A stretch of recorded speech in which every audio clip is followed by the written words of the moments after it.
ఇప్పుడు షర్మిల గారు ఎక్కడున్నారు? ఏ పార్టీలో ఉన్నారు? సొంత పార్టీయా? కాంగ్రెస్ పార్టీ. కాంగ్రెస్ పార్టీ తెలుగుదేశానికి వ్యతిరేకమా అనుకూలమా? వ్యతిరేకమే కదా. అంటే అంటే కాంగ్రెస్ పార్టీ అనే పార్టీ వైఎస్ఆర్ కాంగ్రెస్ పార్టీకి, తెలుగుదేశం పార్టీకి, జనసేన పార్టీకి, భారతీయ జనతా పార్టీకి ముగ్గురు అంటే నలుగురికి వ్యతిరేకంగా రాజకీయాలు చేసేటువంటి పార్టీలో ఉన్నటువంటి షర్మిల గారు అనే ఆవిడ భారతీయ జనతా పార్టీ కలిసి ఉన్న ప్రభుత్వాన్ని వెనకేసుకొస్తూ ఒక ప్రతిపక్షంలో ఉన్నటువంటి పార్టీని గురించి అంటే డిఫెండ్ చేస్తూ భారతీయ జనతా పార్టీ ప్రభుత్వాన్ని డిఫెండ్ చేస్తూ వెనకేసుకొస్తూ సమర్థిస్తూ అధికారంలో లేనటువంటి ప్రతిపక్షంలో ఉన్నటువంటి ఒక రాజకీయ పార్టీని విమర్శించే స్థితిలో ఉందంటే ఆవిడ ఎవరి కోసం ఎందుకోసం రాజకీయాలు చేస్తుంది?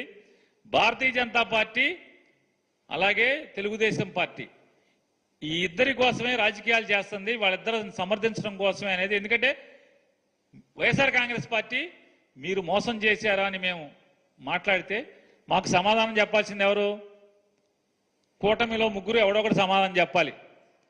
వాళ్ళ కూటమి ఎవరు సమాధానం చెప్పకుండా కాంగ్రెస్ పార్టీ మాకు సమాధానం చెప్తుందంటే, కాంగ్రెస్ పార్టీ మమ్మల్ని విమర్శిస్తూ భారతీయ జనతా పార్టీ తెలుగుదేశం పార్టీ ప్రభుత్వాన్ని సమర్థిస్తుందంటే ఇక మీరు ఆ రాజకీయాలు ఏ స్థాయికి దిగజారి ఉన్నాయో, ఆ పార్టీ ఏ స్థాయికి దిగజారిందో దిగజారి రాజకీయాలు చేస్తున్నాం. ఇంకా నేనేం సమాధానం చెప్పాల్సిన పని లేదు.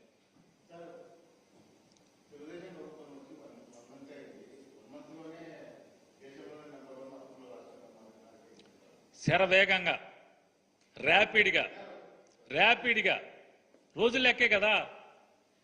ఈ రోజుకి ఎంత చేసావు? ఈ నెలలో ఎంత చేసావు? జూన్ మాసంలో ఎంత? ఆటోమొబైల్ సేల్స్ ఉంటాయి కదండి. జూన్ నెలలో మారుతి అమ్మకాలు ఎక్కువగా ఉన్నాయి, మీరే రాస్తుంటారు కదా, టీవీలో పేపర్లో చూపిస్తున్నారు కదా. జూలై మాసంలో ఇన్నోవా కిర్లోస్కర్ ఎక్కువ ఉన్నాయి.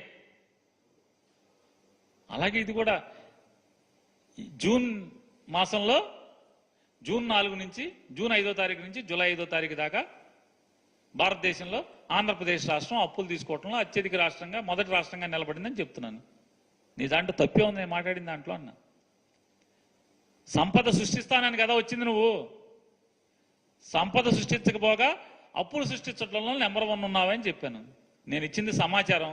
తప్పుంటే నేను మాట్లాడిన దాంట్లో తప్పేంటో నన్ను ప్రశ్నించండి. నెల రోజుల్లో ఈ రాష్ట్రాన్ని ఏదో చేయమని అంటలేదు. ఎన్నికల ముందు ఏం మాట్లాడారు, ఇవాళ ఏం మాట్లాడుతున్నారు అని చెప్తున్నాను. సంపద సృష్టిస్తా అన్నారు, మీ హామీలను అమలు చేయడానికి సంపద సృష్టిస్తా అన్నారు. చివరికి జీతాలు ఇవ్వటానికి కూడా అప్పులు తెచ్చే పరిస్థితి కదా మీది. ఈరోజు కూడా ఇక్కడ అక్కడ భారతీయ జనతా పార్టీ ప్రభుత్వమే ఉంది, ఇక్కడ అక్కడ తెలుగుదేశం పార్టీ ప్రభుత్వమే ఉంది, ఇక్కడ అక్కడ కూటమి ప్రభుత్వం ఉంది. ఈ కూటమి ప్రభుత్వంలోని దేశ ఆర్థిక మంత్రి ఈ రోజు కూడా చెప్తున్నారు ఆంధ్రప్రదేశ్ రాష్ట్ర అప్పులు 4 లక్షల కోట్లు చిల్లర అని. నిన్నటిదాకా మీరందరూ కూడా ఆఖరికి భారతీయ జనతా పార్టీ అధ్యక్షురాలను ఇక్కడ బోర్డు పెట్టుకున్నవాడు కూడా 15 లక్షల అప్పులు, 15 లక్షల కోట్ల అప్పులు అని చెప్పింది. మరి ఎవరిని నమ్మాలి? ఎవరిది మోసం? ఎవరిది అబద్ధం? చెప్పండి మీరు. నిర్మలా సీతారామన్ గారు ఈ దేశానికి ఆర్థిక మంత్రి.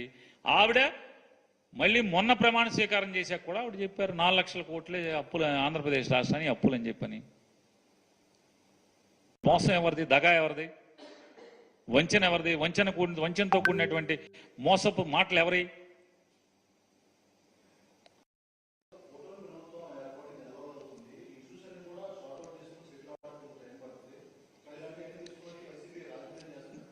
దేనికి? అమ్మక వందనంలో నేను రాజకీయం చేశాం మీరే అన్నారుగా, మీరు చూశారుగా. మళ్ళీ చూస్తారా?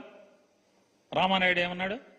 ఇరిగేషన్ మంత్రి ప్రస్తుతం, ఈ బుజ్జిగాడికి 15, ఈ చిట్టికి 15, నీకు 15, నీకు 15, నీకు 15, నీకు 15, నీకు 15 అన్నారు. నేను హామీలు అమలు చేయలేదని నేను మాట్లాడట్లా.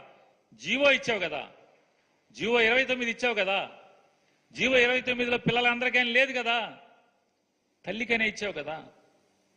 లేదు మేము మాట్లాడాం, అరే ప్రింటింగ్ మిస్టేక్ రా మేము మళ్ళీ మార్చిస్తున్నామని మాడిఫైడ్ జీవో అని ఇచ్చారా? ఇవ్వలేదు కదా. కనీసం సమాధానం చెప్పలేదు కదా. అలా కాదు మేము పిల్లలందరికీ ఇవ్వబోతున్నాం అని చెప్పని చెప్పట్లేదు కదా. ఆ రోజు షరతులు లేకుండా అన్నారు కదా, వాళ్ళు షరతులు పెట్టారేంటి అని అడుగుతున్నాం. జగన్మోహన్ రెడ్డి గారి ప్రభుత్వం షరతులు పెట్టింది, మరి మేము షరతులు పెట్టమన్నారు కదా, షరతులు పెట్టారేంటి?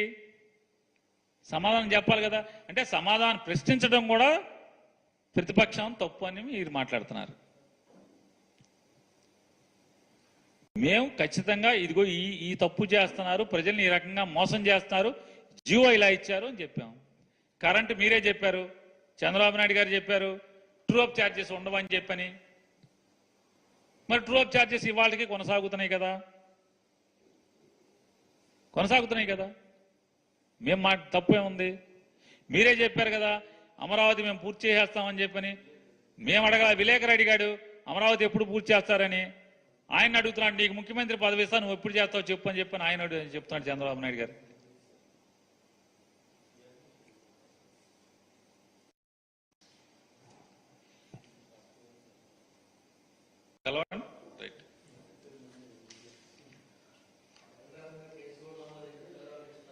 జగన్మోహన్ రెడ్డి గారి మీద కేసు ఏదే చెప్తున్నాండి. ఏం కేసు ఇది? 2021లో రఘురామ కృష్ణరాజు గారిని పోలీసులు అరెస్ట్ చేశారంట, సిఐడి పోలీసులు. అరెస్ట్ చేసినప్పుడు ఆయన్ని హత్య చేయబోయారంట. ఆ హత్య చేయబోయితే దానికి అన్నిటికీ కుట్ర ఏంటంటే జగన్మోహన్ రెడ్డి గారు మూడో ముద్దాయి అంట. రఘురామ కృష్ణరాజు గారు జైల్లో ఉండి ఒకరోజు అనుకుంటా, ఆ జైల్లోంచి ఆయన బెయిల్ మీద, సుప్రీంకోర్టు బెయిల్ అనుకుంటా, సుప్రీంకోర్టు బెయిల్ మీద ఇక్కడి నుంచి హైకోర్టుకి వెళ్ళారు. ఆయన కస్టడీకి పెట్టినప్పుడు హైకోర్టుకి వెళ్తే హైకోర్టులో కోర్టుకు చెప్పాడు పోలీసులు నన్ను కొట్టారండి అని. వెంటనే టీమ్ ఆఫ్ డాక్టర్స్, ఒక డాక్టర్ కాదు, ఇద్దరు డాక్టర్ కాదు, 4 డాక్టర్లను 5 డాక్టర్లను టీమ్ ఆఫ్ డాక్టర్స్ వేసి ఈయన్ని ఒళ్ళంతా పరీక్షించండి అని చెప్పారు. ఒళ్ళంతా పరీక్షించారు. ఒళ్ళంతా పరీక్షించి ఈయనకి దెబ్బలేం కొట్టలేదండి అని చెప్పి రిపోర్ట్ ఇచ్చారు హైకోర్టుకి. హైకోర్టు ఆయన్ని కస్టడీకి మళ్ళీ పంపించేసింది, బెయిల్ ఇవ్వలేదు. అదైపోయిన తర్వాత సుప్రీంకోర్టు ఆయనకి బెయిల్ ఇచ్చింది. బెయిల్ ఇవ్వటమే ఇక్కడి నుంచి సరాసరి ఆయన మిలిటరీ హాస్పిటల్లో చేరారు. సుప్రీంకోర్టు కూడా మిలిటరీ హాస్పిటల్లో రిపోర్ట్ అడిగింది. మిలిటరీ హాస్పిటల్లో కూడా వాళ్ళు రిపోర్ట్ ఇచ్చారు, మెడికల్ రిపోర్ట్ ఇచ్చారు. Military hospital, Secunderabad military hospital వాళ్ళు కూడా సుప్రీంకోర్టుకి రిపోర్ట్ ఇచ్చారు. సిబిఐ ఎంక్వైరీ ఏమన్నాడు ఆయన, సుప్రీంకోర్టు డిస్మిస్ చేసింది. దీని మీద సిబిఐ ఎంక్వైరీ ఏమయ్యక్కర్లేదు. హైకోర్టు మెడికల్ రిపోర్ట్, హైకోర్టుకి 4 డాక్టర్లు ఇచ్చిన మెడికల్ రిపోర్టు, అలాగే సికింద్రాబాద్ మిలిటరీ హాస్పిటల్ ఇచ్చిన మెడికల్ రిపోర్టు చూసాము, ఇది పట్టించుకోవాల్సిన పని లేదని చెప్పి సుప్రీంకోర్టు ఇచ్చింది.